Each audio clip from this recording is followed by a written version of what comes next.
بسم اللہ الرحمن الرحیم۔ السلام علیکم۔ موبائل اور بکرا۔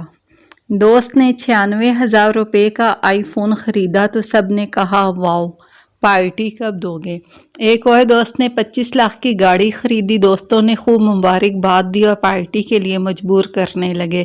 ایک اور دوست نے 3 کروڑ میں ایک کنال کا گھر وابڈا ٹاؤن میں تعمیر کیا اور دوستوں کی دعوت کی، خوب دوستوں نے انجوائے کیا اور اللہ نصیب کرے کی دعائیں دی۔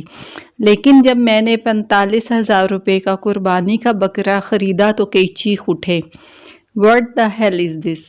تمہارے ہمسائے کے پاس پہننے کو کپڑے نہیں، کھانے کو کھانا نہیں، بچوں کے اسکول کی فیس نہیں، کرونا کی وجہ سے لوگ بھوکے ہیں اور تم پیسے قربانی پر لگا رہے ہو۔ تمہیں چاہیے کہ غربا میں نقدی تقسیم کر دو۔" بندہ ان لبرل قوم سے پوچھے، موبائل، گاڑی، کروڑوں روپے کے گھر کے وقت تمہاری خدمت خلق کہاں جاتی ہے؟ اور ان کو کون بتائے قربانی سے کتنے غربا گوشت سے مستفید ہوتے ہیں جن کو سال بھر گوشت میسر نہیں ہوتا۔ اوکے، ٹیک کیئر آل، اللہ حافظ۔